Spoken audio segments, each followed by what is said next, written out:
Station. This is Rensselaer Polytechnic Institute. How do you hear me? RPI, I hear you loud and clear. Welcome to the International Space Station. And liftoff.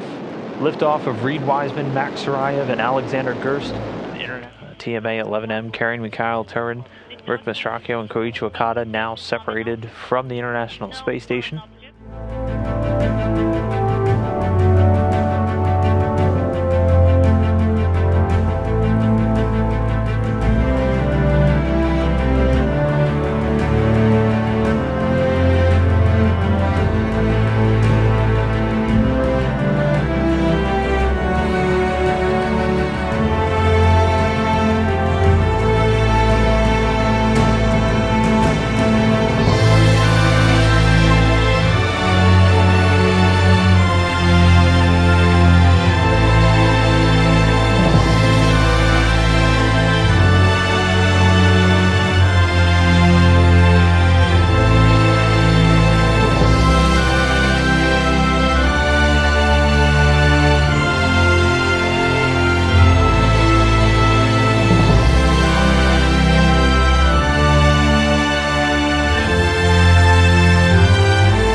It's amazing. You spend your whole life trying to get off the Earth, it seems like, and then as soon as you get into low Earth orbit, the first thing you do is turn around and look back at the Earth and see how beautiful it was.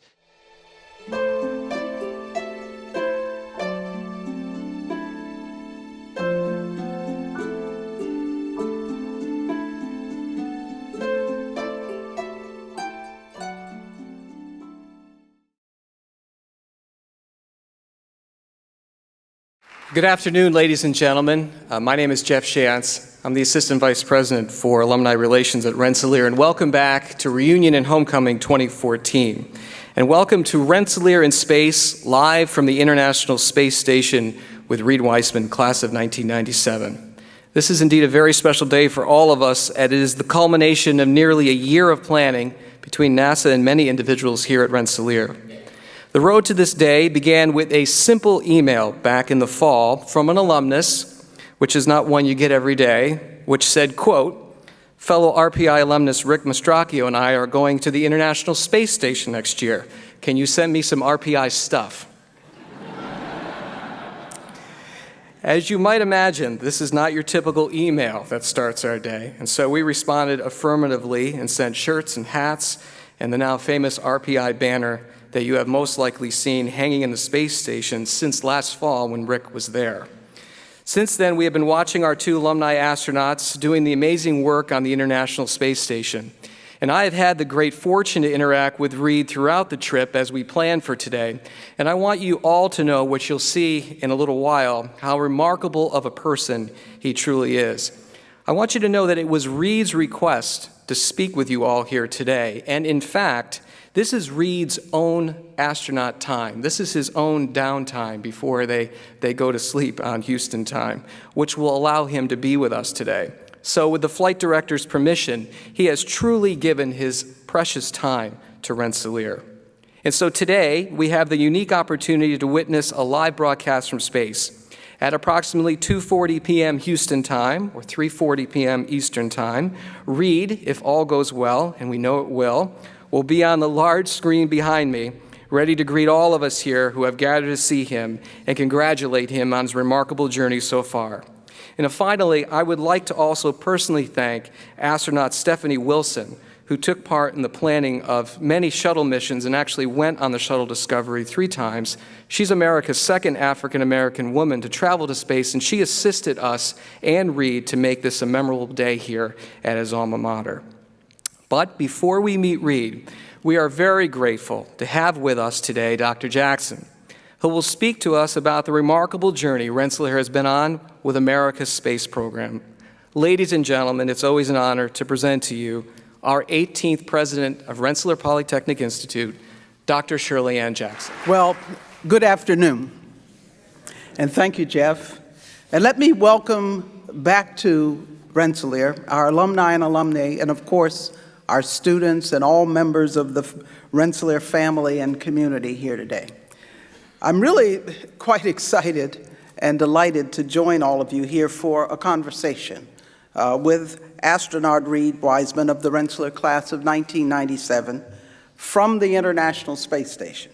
Reid recognizably is a Rensselaer graduate, and I'm certain that he has much in common with many of you. Clearly, he is fulfilling a remarkable assignment as flight engineer for Expeditions 40 and 41 aboard the International Space Station. But he is doing so much more. He is using an array of talents to promote exploration, innovation, education, and discovery. In July, he answered questions from members of the U.S. House of Representatives Committee on Science, Space, and Technology, and he eloquently emphasized the importance of federal investments in research and education while in orbit 260 miles above Washington, D.C. Probably look better from there. Now, even more remarkably, as you saw in the video, he is employing social media to bring the wonders of space to an enchanted and rapidly growing Twitter audience that today numbers over 300,000 followers. Of course, that audience is there because Reid is a superb photographer, as you got a sense of here, and a vivid and witty writer, in addition to being a remarkable systems engineer. In other words, Reid is demonstrating precisely the intellectual agility and what he has shown us about the Earth, the multicultural sophistication that we strive to encourage in our students, and that indeed has deep roots in the Rensselaer pedagogy, extending all the way back to Benjamin Franklin Green, who led the Institute in the 1850s. Professor Green established departments of rhetoric and philosophy and argued that Rensselaer students should receive a scientific, literary, philosophic, artistic education before they embarked upon their studies in applied science or art. The magnificent building that we're in, the Curtis R. Priem Experimental Media and Performing Arts Center, or IMPACT as we call it, clearly states that we also believe that a scientific and technological education should be panoramic. And much of discovery and innovation, as you know, takes place at the nexus of disciplines where, for example, the performing arts meet cognitive science, or data analytics meet immersive technologies, or microbiology meets chemical engineering. As we ground our students in the fundamentals of a discipline, we educate them to make connections between unrelated fields, unlinked ideas, and disparate perspectives. in order to unleash their own creativity and discovery and innovation. In many cases, we invent the very tools of connection here at Rensselaer, including some that Reid Wiseman is employing in space. And these include the digital camera invented by Stephen Sasson of the Rensselaer class of 1972, the ampersand sign of Reid's Twitter handle, which allows his enthusiastic followers to retweet his posts into the stratosphere, owes a debt to Ray Tomlinson of the class of 1963, who invented network electronic mail and put the ampersand sign into its addresses. Now today, and I'm not going to spend time this afternoon talking about it, we are remaking Rensselaer into what we call the new Polytechnic, which uses new technologies and tools, as Reid has with social media, to connect, to lead, and to enable collaborative endeavors across disciplines, sectors, and even global regions. And we're doing this so that together we can tackle the world's great challenges, which are far too complex to be addressed by any single person, organization, field of study, or nation. Now, the Rensselaer history in space, in fact, suggests the value of the vision we have of the new Polytechnic as a place where different perspectives are, in fact, united, using advanced technologies in order to improve lives and to further humanity's store of knowledge. Space exploration is multidisciplinary by definition, requiring remarkable feats of aeronautical engineering, electrical engineering, material science and engineering, biological science, computer science, physics, robotics, and much more. Space also is a laboratory where research in numerous scientific disciplines occurs, as you'll hear from Cynthia Collins shortly. And space, as Reid Wiseman has shown us, is a subject of beauty and fascination meant to inspire artists, designers, engineers, scientists, and entrepreneurs. Many Rensselaer people have made their marks in space exploration. George M. Lowe, of the classes of 1948 and 1950, and the 14th president of Rensselaer Polytechnic Institute, was on the planning team for the founding of NASA. In his 26 years with NASA, he helped to direct the Mercury, Gemini, and Apollo programs, and to send men to the moon, the most daring of human achievements. Among the astronauts Lowe oversaw at NASA was Jack Swigert of the Rensselaer class of 1965. Mr. Swigert was a backup pilot for Apollo 13, when the primary command module pilot, who had trained with his team for 2 years, was exposed to German measles. Mr. Swigert was forced to take over and to head into space after just 2 days of training with his crew. They were 200,000 miles from Earth when an oxygen tank blew up, knocking out the electricity, light, and water supply of the Apollo 13 command module. Now, the cool-headed crew was able to improvise and managed to return safely to Earth. Our remarkable astronauts also include Rick Mastracchio of the class of 1987, whom you saw in the video, one of the most experienced spacewalkers in history. In November of 2013, Rick took, as you heard from Jeff, to the International Space Station the Rensselaer banner that Reid will bring home. Though we truly delight in our space travelers, and there's something very compelling about astronauts, the Rensselaer history in space also encompasses engineering design and research.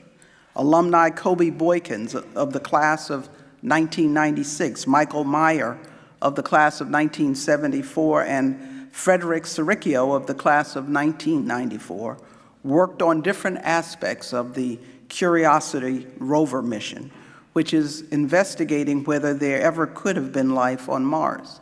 Curiosity has found environments that potentially would have been habitable by certain kinds of microorganisms.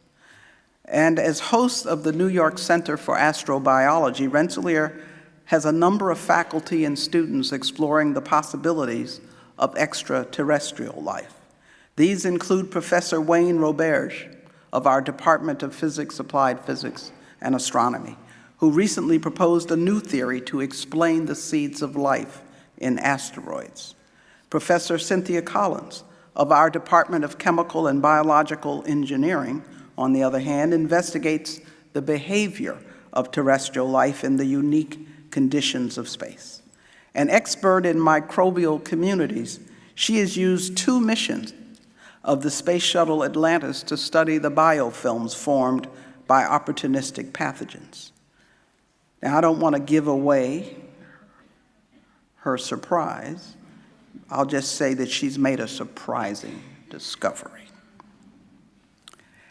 Now, but that discovery raises questions about the role of gravity in microbial growth, with potential implications for the control of disease, not just in spaceflight, but also here at home.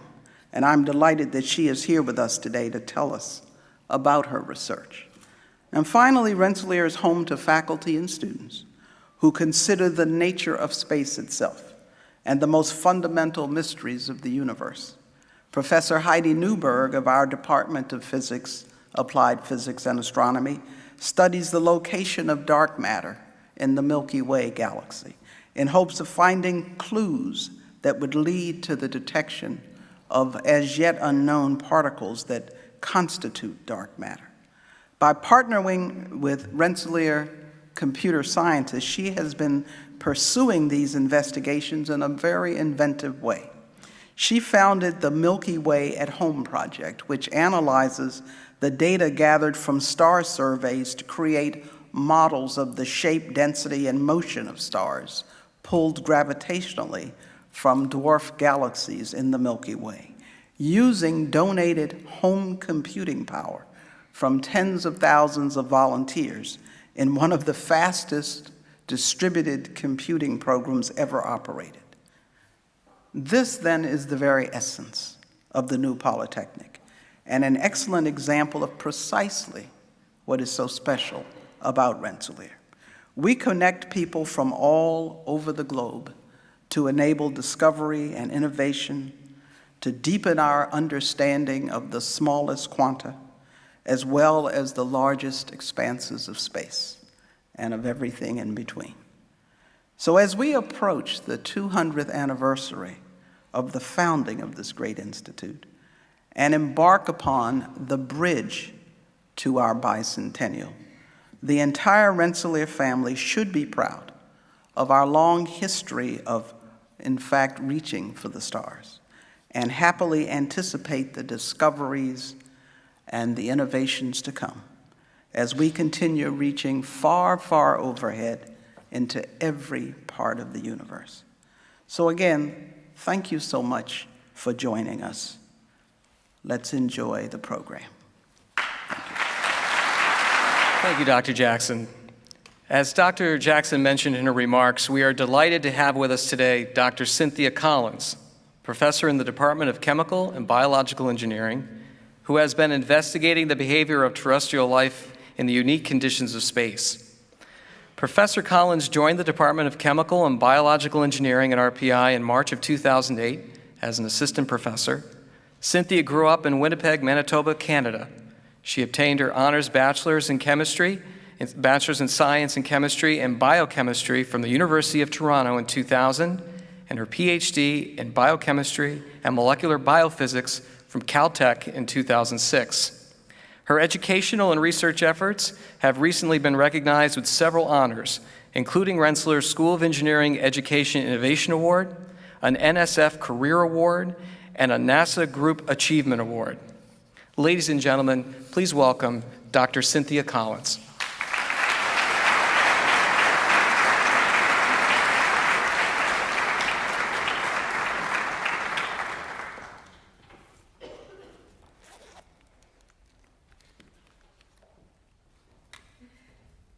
Good afternoon, everyone. I'm really delighted to be here today and tell you a little bit about the work that my group has done recently. It's very much a collaborative effort. But before I start, I think I would love to mention what an exciting time it is to be at RPI right now. So we recently celebrated the 10th anniversary of the Center for Biotechnology and Interdisciplinary Studies, which is where my lab is located when we're not spending time at Kennedy Space Center. And as many of you know, it's actually the 100th anniversary of the Chemical and Biological Engineering Department, and so I know I'll see many of you tomorrow at our festivities celebrating that event. All right, so why do we care about microbial growth in spaceflight? So people have examined how different microbes grow, looking at experiments done on the shuttle, on the International Space Station, and found that microbes grown in liquid culture, so what we might think of as in a test tube or suspension culture, often show increases in biomass, increased antibiotic resistance, and increases in virulence. And so you can imagine that that could be challenging, and it can be especially challenging if we think about how astronauts and other mammals, even flies that have been grown under microgravity conditions, behave. And that is that they often have different symptoms that indicate immunosuppression. And if you combine an increase in virulence with a potential for easier susceptibility to infection, right, this is something that we really need to explore, especially if we want to move towards long-term spaceflight.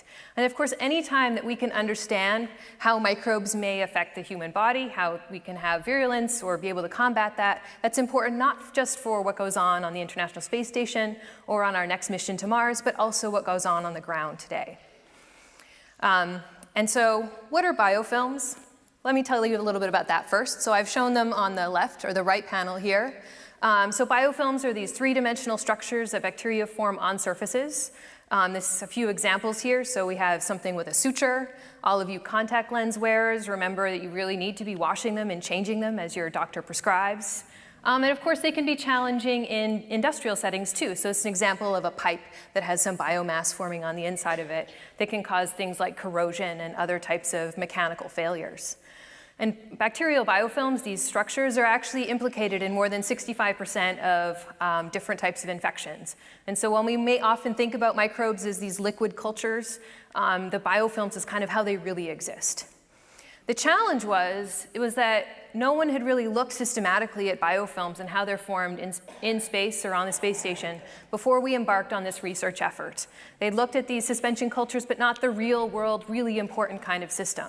And so I'm going to tell you today what we've done towards that effort. So I'm going to start with telling you how we actually carry out these experiments. So how do we think about doing experiments on this International Space Station or Space Shuttle? So we have this interesting hardware. And I'm going to tell you it's called a fluid processing apparatus. It's essentially a glass cylinder with a bevel on the side. And so you can see here kind of gently that there's a bevel on the side. And we load it with different media components. So we start with the growth media for the cells. We add some inoculum. And then sometimes we add a fixative. And then they're separate. So when we load them, they're all separate. We make sure everything's sterile. And then some samples go up on the International Space Station. And so what's really nice about this simple bevel is once we essentially activate them, you can see that once you push on the top and it goes down, you can see that the chambers mix, right? And so this way, an astronaut who's actually helping us with our experiments on the space shuttle or on the station can actually mix the components for us to start our experiment by mixing the media with the cells and then stopping the experiment by adding some sort of fixative. And so since an astronaut's not going to sit there with his finger plunging one thing at a time, we have a device that allows them to plunge 8 at a time. And so that's this device here. And so what an astronaut needs to do is insert a crank on the top. And this is actually our samples on the Space Shuttle Atlantis, our first mission in 2010. And you can see the astronaut has the crank on here, and all he needs to do is essentially crank them and mix our samples. So to start the experiment, he changes the temperature in our incubator, mixes the media with the cells. We let that go for 3 days, and then some samples are fixed with formaldehyde, and other ones we just decrease the temperature. And then we bring them back to Kennedy Space Center, and then we compare the results from the samples that were conducted on Space Shuttle Atlantis to the ones that happened on Earth. And so what did we look at in particular? So these experiments were conducted during 2 Space Shuttle missions, the last 2 Atlantis missions in 2010 and 11. And we had these ground controls at Kennedy Space Center. Actually, my entire lab had to go and spend a month at Kennedy Space Center twice. And as a young professor, that was really exciting because I got to take my whole lab and have kind of this unique bonding experience and do experiments in space. And so the organism we looked at that I'm going to tell you about today is Pseudomonas aeruginosa. It is a gram-negative bacteria. It's motile, and it's an opportunistic human pathogen. It's also a really well-studied model of biofilm formation.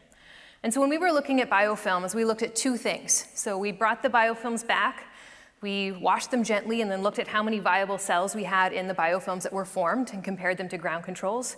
And then we also did image analysis. So for some of our samples, we brought them back. We actually put them on a plane, flew them back to RPI, and then used the great confocal facilities that we have in the CBIS Center and made three-dimensional images of the biofilms. And so we can do computational analysis of these to figure out how thick the biofilms, how much we have, and then also look at what their structure looks like.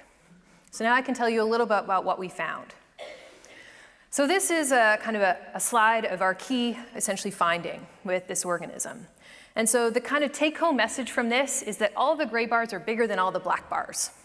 And it doesn't matter what method we used. Either we used the viable cell counting or the biofilm image analysis. We found more biofilm formed by this organism in spaceflight compared to normal gravity. And I won't go into too much detail in terms of what the other variables are, but we looked at different media conditions. So we looked at an artificial urine media because it was a good media we could use that was important for biofilms both inside and outside the human body in a space kind of situation.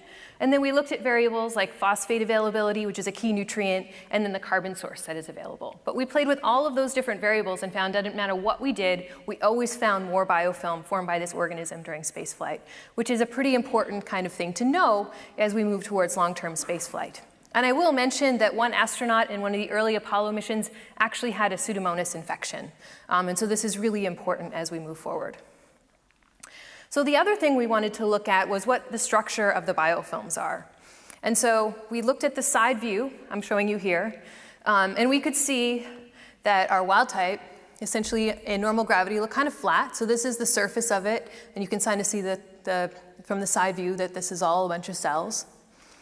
And then we looked at a motility mutant. So motility is really essential for biofilm formation in this organism. And so the delta mote ABCD is a wild type, a mutant of this organism where it can't swim through the media. So we've essentially knocked out that ability. And you can see in normal gravity, those two biofilms don't look very different. But in spaceflight, you see quite a big difference. So of course, you can see that they're thicker in spaceflight here. But you can also see that the structure looks a little bit different. So this is kind of flat, and this looks like it's thicker, and maybe there's some open space under here. And so this looked very interesting to us. We don't really see space underneath biofilms like this. And so for a while, my student and I had discussions about whether or not he had flipped the biofilms upside down, the images were upside down. But after many discussions, and actually finding this in many samples from both of our spaceflight missions, we actually decided that this is real and that something is going on here. So in order to kind of give you a better idea of how to visualize this, I'm going to show you in a slightly different manner because it's kind of hard to see from the side view. So what I'm going to show you is essentially top views but shown in cross-section. So I'm going to show you the area right at the base, so right near the base of the biofilm or right near the cellulose membrane, something a little higher up, and something even higher. And so for a normal biofilm that we would see on Earth, we would really expect all the biofilm to be on the surface, and then as you get higher, you would see less thick biofilm. And so in our normal gravity system, which is on the left here, you can actually see a totally flat biofilm, and they're very thick. It's about 10.6 microns. But in our spaceflight sample, we actually can see these kind of columns that form on the bottom with space in between them. And then on top, we have this thick, dense colony canopy, and then it's quite a bit thicker. And then we noticed if we have both normal gravity or our spaceflight samples, that we see these flat biofilms both for normal gravity and spaceflight with our motility mutants. And so there's some role that motility is playing in this different kind of structure we've seen. And I want to really highlight that no one has seen this kind of structure before in Earth-type experiments. And so when we look at the literature and try to see what do people understand about Pseudomonas biofilm, you can see that they see things like this on Earth, so these mushroom-shaped biofilms. And these also require motility. So if you knock out those swimming genes, you see a flat biofilm. And so we believe that these phenotypes are related. And so we're seeing this column and canopy biofilm when there's no flow and no gravity. So you can see that these mushrooms on normal gravity are limited by hydrodynamic flow and gravity. So instead of being limited how far your cap can go out, it can go out forever in the absence of gravity. And this is really exciting, and to the best of our knowledge, no one has seen anything like this on Earth before. And so as chemical engineers, we kind of want to know, why are we seeing this increase in biofilm formation? We don't just want to know that we see it, we'd like to have an understanding. And so we believe that the changes that we see in microbes during spaceflight they're responding to changes in their environment, changes in transport or fluid mechanics.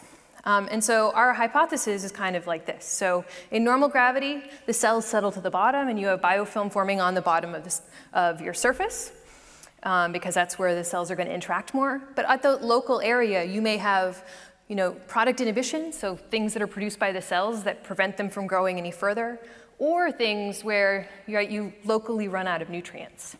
Whereas in the microgravity environment or spaceflight, things are well mixed. Everyone has more access to nutrients, and you can have things grow a lot better. And so if we think about this, and working with my collaborator and colleague Joel Pulaski, we built a mathematical model representing the system. We can also identify other parameters that might play an important role in spaceflight. And one of those is the affinity of the microbe for a particular surface and whether or not it can get there. So you can imagine that this might be really great for mixing, but if you need to go to a surface and start forming a biofilm, you might really decrease the probability of that happening in spaceflight. And so to look at that, we can look at another microorganism, Staphylococcus aureus. So along with Pseudomonas, this causes a lot of hospital-acquired infections, and especially antimicrobial resistance can be challenging with this organism. And so it's a gram-positive, non-motile organism. And it's also part of 60% of our skin, or people's skin. So, odds are it's probably up in the International Space Station because, we need it to be happy and healthy. And so in this case, we actually saw that microgravity led to a decrease in biofilm formation. And so this leads us to believe that some of our improved understanding of the parameters that are causing biofilm formation and that may affect how microbes are responding to spaceflight, are better improved at the moment. And so hopefully we've gained some insight into biofilms and how they might grow in spaceflight. And so I just want to close with a couple of remarks. And so hopefully I've convinced you that microbial biofilm formation is affected by the spaceflight environment, and also that Pseudomonas biofilms have a unique structure. And I really want to highlight that Pseudomonas biofilms increased, Staph aureus decreased. So it's not necessarily all about microbes growing more and being virulent. I really love microbial communities, and I think most of the time they do a really good job of keeping us happy and healthy and playing roles in human health that we're only finally starting to discover. And so keeping in mind how we can improve our understanding of them is really important. And I really hope that our experiments are a good step towards being able to design new experiments that will allow us to predict how a particular microbe might respond to the spaceflight environment and whether or not it would exhibit increased virulence, increased growth, increased biofilm formation without having to wait till a crew is halfway to Mars and it has to deal with these kinds of problems. I think there are also new opportunities. So looking at the microbiome. So how do microbial communities interact with people? What is the microbial communities that are growing on the International Space Station? The International Space Station is this really unique environment where all the microbes you find on a surface are from people, Whereas the microbial community organisms that you find here are going to be things people have brought in on their shoes from dirt, from soil, and those kinds of things. And so as we think about the built environment, as the microbes affect our health, looking at an International Space Station, looking at how things are here versus down, in New York City, lots of different areas of research. And I think there's opportunities for synthetic biology and biotechnology, which is my other love in terms of research. And so I really would love to see a day when we've got microbes and we've got a DNA synthesizer and we can say, well, I'm halfway to Mars and I really need to be able to make this drug. Okay, I'm going to make that DNA and I'm going to be able to do it, no problem. And of course, if we could do that on the way to Mars in our space shuttle, then maybe we can do it in Africa or wherever else we need it on demand. And so I think hopefully this all ties together, and we have a lot of new research and new places to go. And so with that, I just want to conclude. I just want to acknowledge, of course, my team that did all this work, definitely teamwork. And the nice thing about doing stuff with NASA is your experiments get mission patches. And so that's ours from 2010 and 2011. So Micro 2 and Micro 2A were our experiments. So my collaborators, John and Joel, and then all the students in red are the ones that spent a lot of time and effort on this. And the underlined ones are our undergraduates who are now off in graduate school being successful on their own. So thank you very much for your time. Reid, this is Rensselaer. How do you hear us? Hey, I've got you loud and clear. How do you have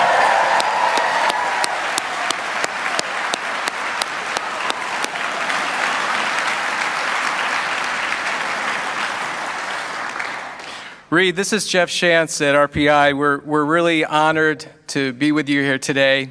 And we see you, and we love your shirt. And we are here at the Experimental Media and Performing Arts Center, MPAC, with about 500 or 600 of your closest friends. And we want to give you an opportunity to say hello and greet us all here. And then I have a very special first question for you. Okay, well, what an honor for me to be up here 260 miles up and be able to talk to my old university there, RPI. It is really, it's just a great day for me up here. Hopefully you don't get too much feedback off the mic. If you do, we'll have to change it. But you know, we are absolutely busting it up here right now with science. And we just did a spacewalk a few days ago, so it's super busy, but there's always time to just kick back and have a little fun. And if it's Friday evening and I get to talk to RPI, well, then that's a great start to the weekend.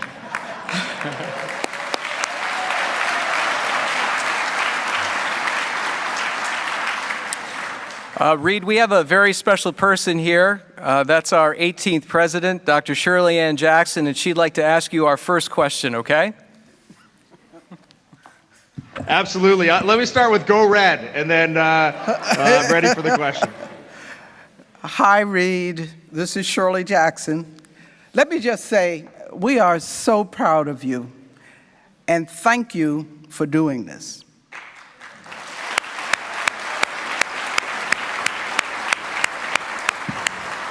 Let me respond briefly with how proud I am to have come from RPI and the roots that they laid down for me, and it's honestly, it's my honor to talk to you tonight.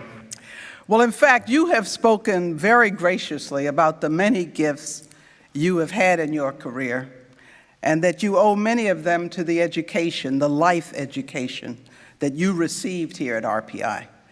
Can you tell us a little bit about your time here, and how does it relate to what you're doing now?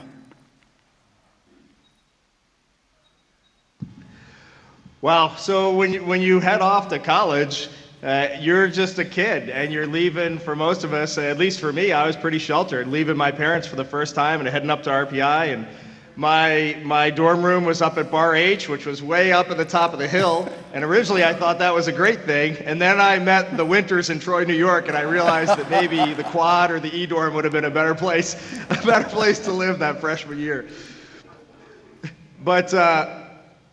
But really, what RPI gave me was just that foundation, and that's what the undergraduates are getting there right now, whether they know it or not. They're getting an amazing education, but then on the other side, I think equally important, they're getting a foundation in life skills, how to take care of yourself, how to manage yourself, your friends, your family, your free time, your work time. And really, time management, self-management, and then knowledge is what RPI gave me, and those are the keys to a great future. All of my friends from RPI have been incredibly successful, so it's just a testament to the school and what you all are doing up there. It's fantastic. Well, thank you so much. You said, let's go red. I say, let's go Reid. Thank you.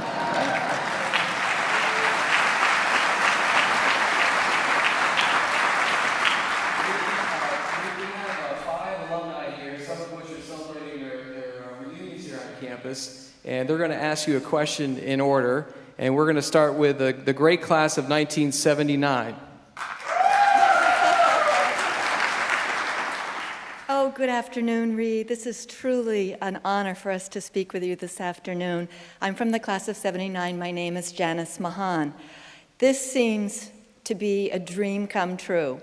So when you were a freshman at RPI, was this already your dream? How did it come about, and how did you make it happen?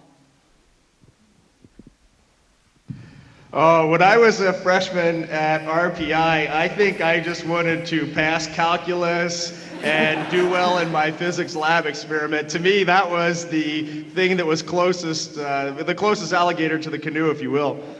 But I loved the sight of airplanes flying, and I watched a few shuttle launches when I was a kid, and so to me, that was really just something that I dreamed about. I definitely dreamed about it when I was at RPI, and my whole life, I just tried to keep that door open, the door to flying into space. So after RPI, I joined the Navy, I became a pilot, and then from there, it seemed like becoming a test pilot was, not only was it a lot of fun, but that was opening another door into the astronaut program. And then from there, just you just look back on your life at all these lucky little spots, and here I am, 250 miles up, we're going 18,000 miles an hour now, and it's just fantastic, it's awesome. Thank you. Hi, Reid. I'm Allie Woodford, the class of '93. It's such a privilege to be able to speak with you. With all the preparation and anticipation of going to the International Space Station, what have been the biggest surprises in settling in? You know, the good stuff and not so good stuff. Oh, that's a great question. So you live your life always with gravity. And it doesn't matter how many years of training you go through to come up here into space, but as soon as they turn off the thrusters and you're floating, your entire world becomes something that you can't even imagine. All the food, so this is the good and the bad all together in one. All the food that's always settled in your stomach now floats in your stomach. When you swallow, the gravity that helped that food go down isn't there anymore. When you go to the bathroom, the gravity that helps you isn't there anymore, and it takes a couple weeks for it really takes a couple weeks for your body to get over these feelings, and then come about the end of the first month, this was just natural, and I continue to get better every day up here, and the human body is an amazing machine. It's the best machine that we have, and it adapts incredibly quickly, and now this feels just like home, and I'm sure now when I go back in November, I will definitely miss weightlessness. Okay, Reid, we have Sonia next from 2003. Hi, Reid. Thank you for doing this for us. Really, this is exciting. I never thought I could do this. My question is about the spacewalk you did on Tuesday. I think we all want to know more about the assignment and how it went, and how did it feel to do a spacewalk?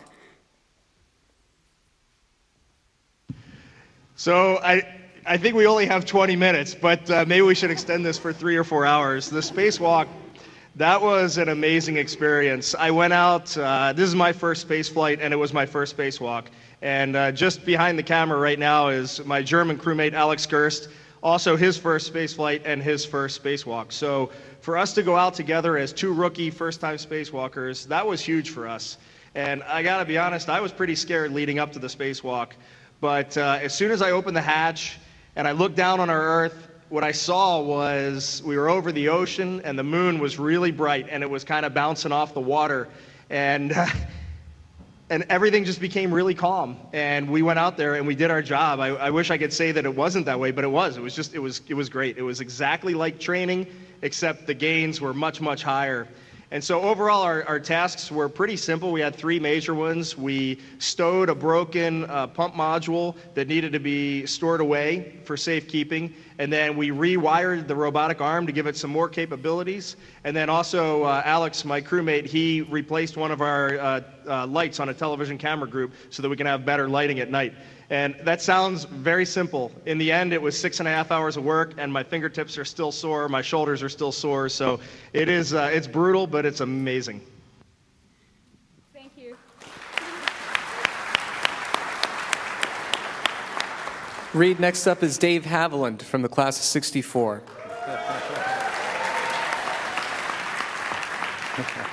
You can tell, Reid, it's our 50th, and we're pretty proud of it. You know, ever since astronauts went into space and started looking back at the Earth, it changed our whole view of Earth. You've been up there for a while. You go over constantly. We've seen some of your photos. What goes through your mind as you now, on a routine, everyday basis, look back at us here on Earth? Oh, wow. That is just such a great question. It's such a deep question. And people always say they don't have words to describe it up here, and I really don't.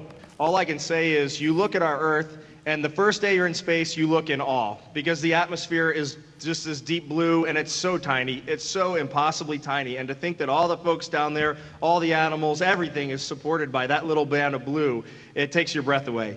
And then as you're up here for the end of your first week, you're used to these day-night cycles, and maybe you've seen some aurora in the north or the south, and you're just struck by the beauty. The beauty is it's just always there. No matter when you look outside, our Earth is beautiful. And then you start to see the impact of humans on Earth. You see farms, you see dams, you see all this stuff, and you know where the cities are. You can see airports, and those are your friends, your family, and so that's always neat to see. But what you start to realize after a month or 2 months, or now for me, almost 5 months up here, is that Earth is alive. It's really alive. I watched sands from the Sahara Desert get picked up and blown all the way across the Atlantic over into Brazil. We followed them all the way across. You can see the weather patterns changing. I saw a huge typhoon this morning. And so what it really reminds me is that we're all living creatures, and our planet is alive just like all of us. It's always changing. It's always throwing surprises. But without a doubt, it's always beautiful. Thank you. Reid, next up is Kevin Dye. Hey Reid, this is amazing. So you are, of course, a pioneer and leader of space and space travel, but I think to many of us, you're also you represent one of the many distinguished Rensselaer alumni who have made a profound impact in the fields of science, technology, engineering, and math. So my question is, what advice do you have to offer to those of us who are looking to find that niche and make our own impact on society? Wow, that's a really good question. And the thing I didn't catch, I don't know if you can respond, is what class are you? I'll give you a second to respond. 2014, so 5 months ago I graduated. All right, let me tell you, that's going to be a great day in your life, and then you're ready for the next big adventure. So the advice I would give is that you got one life to live. You really have one adventure to live, and if you ever wake up in the morning, and sure, there's going to be days where you wake up and you don't want to go to work, but if you wake up and you say, you know what, I'm an engineer and I've always wanted to be a writer, then try it. Take a plunge, do an experiment a little with your life, and if it doesn't work out, come back. But try to grow yourself at all times. And you're at Rensselaer right now, so you already took one gigantic leap in your life, and you threw yourself into a very uncomfortable situation at an extremely difficult engineering institute. And so I know you're capable of it, and I know your classmates are capable of it. So if you find yourself stagnant, if you find yourself bored, it's time to just take a little adjustment and follow your heart, follow that dream. And if it doesn't work out, you've got a great background that you can fall back on. But if you never reach out, if you never go a little bit past that point of comfort, you'll never know how far you can go. I think that's the best way I can say it.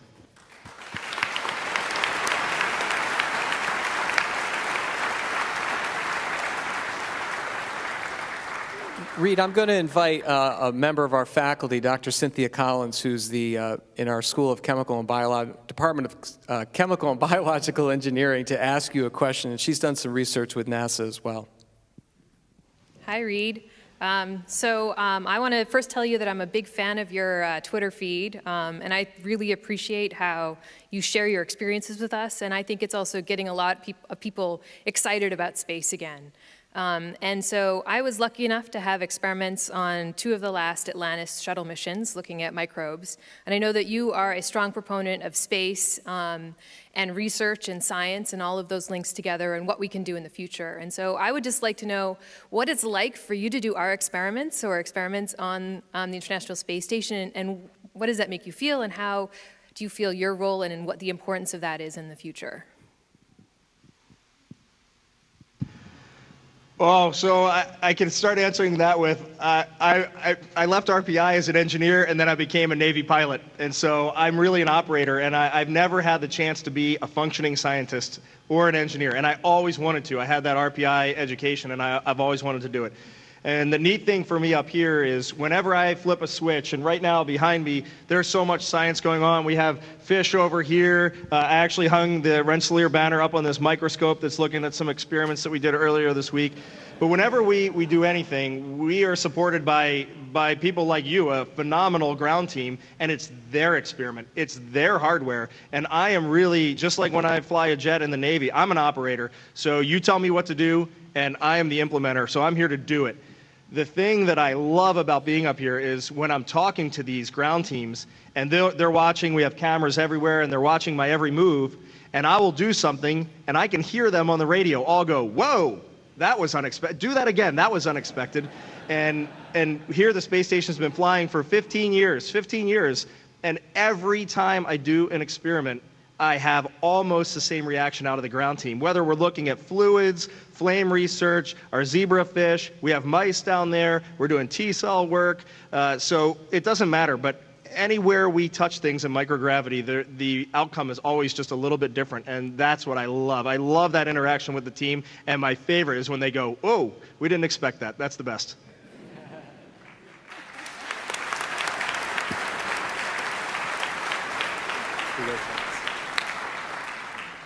Hi, Reid. This is Janice again. I'm going to throw you a couple of softballs. Some of my classmates from 79 want to know whether you still drink Tang up there. And two, when you come back, where do you want to go on vacation?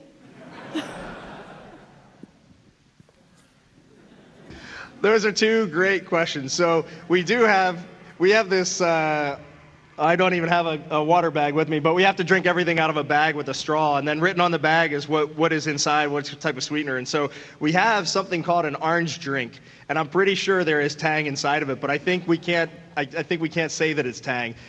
Regardless, it's not very delicious, so I try to avoid that at all costs. And where am I going to go on vacation? I have two little kids. I've got a 6 and an 8-year-old, and we are going on a cruise with a certain mouse who lives in Florida, and I'll tell you, I cannot wait to hug those kids.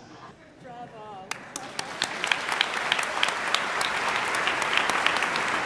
Okay, Allie, you're up next.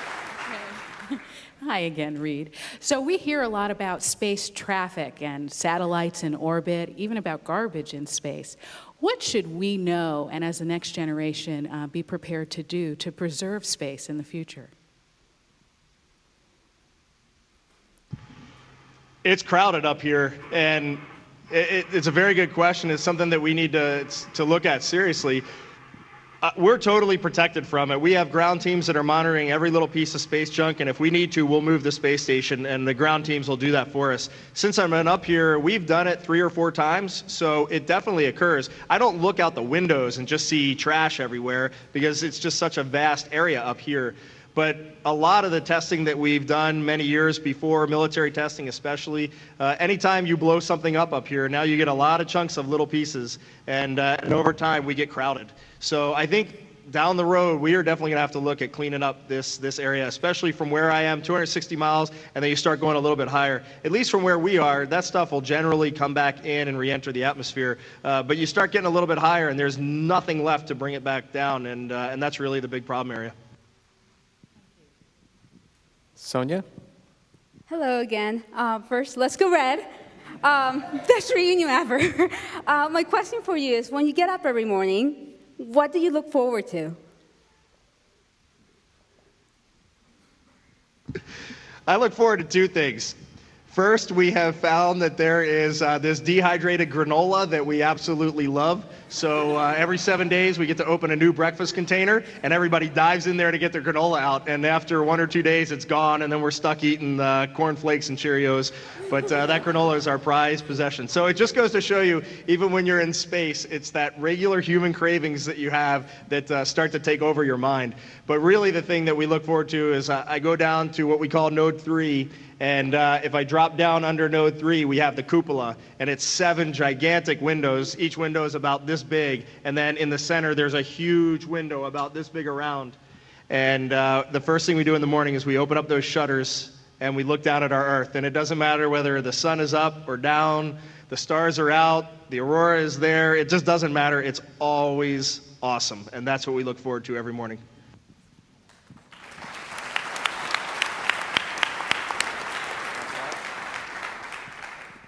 Reid, it's Dave again. How, being in space and on your trip so far, how has your trip affected, or has it affected, your sense of priorities in education at places like RPI, the humanities, the sciences, all the parts and pieces? This is your chance to get to be, sorry, Dr. Jackson, a college president. And tell us what you would do. Oh, there's no way I can fill those shoes, so take back that statement right now. But the thing is we're explorers. That's what humans do.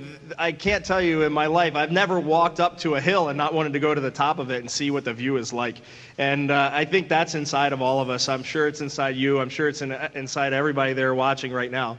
And so where we are as humanity, the only way we are going farther is with science, engineering, mathematics. These are the things that we need to propel us, to continue to propel us. And if you look around and say, oh, all the inventions have been made, you know, there's nothing more, that's such baloney. I mean, now we have iPhones in our pockets, and I'm talking to you over a satellite link down at RPI for an alumni weekend, and we are just now starting to scratch the surface. And so we will use these tools, and it's just that exponential growth. And let's get ourselves out there. Let's see what's out there. Let's go investigate moons. Let's head to Saturn. Let's head to Jupiter. I want to see all that stuff. It might not be in my lifetime, but maybe in somebody in the audience right now, maybe they'll see this. Maybe they'll see a creature on a moon that we've never even dreamed could happen. And to me, that's the ultimate. Okay, our last formal question, Reid. So what you're doing up there looks truly amazing. So when can we expect us common folks to be able to travel up to space? Because I really want to do a backflip, and I probably can't do one down here. No, I can't do them down there either, but I am getting very good at the front end backflips. It's great. So there's 2 answers to this question. You can try to become a professional astronaut, or you're at RPI, so I think this is an easy one. Just get filthy rich and buy your way up here. I just have to ask the pride question, because one of the big questions I got on Twitter was not 1, but 2 astronauts representing RPI this last year. Do we have bragging rights across the entire university-wide system now? Yeah, I think Purdue might argue with you, but right now, with Rick Mastracchio and myself coming up here, I would say for sure, there's no doubt in my mind, we've got bragging rights. Before you go, we know you took some of your personal time to be with us. And I want to reiterate how proud we are of you. I also want to thank you for telling the whole of planet Earth what you really think of and how great your alma mater really is. Because we produce great people like you. My dad always told me to reach for the stars, and that is what you've done. So, ladies and gentlemen, thank you so much for coming. And if this is not the best reunion and homecoming ever, wait until next year. Thank you.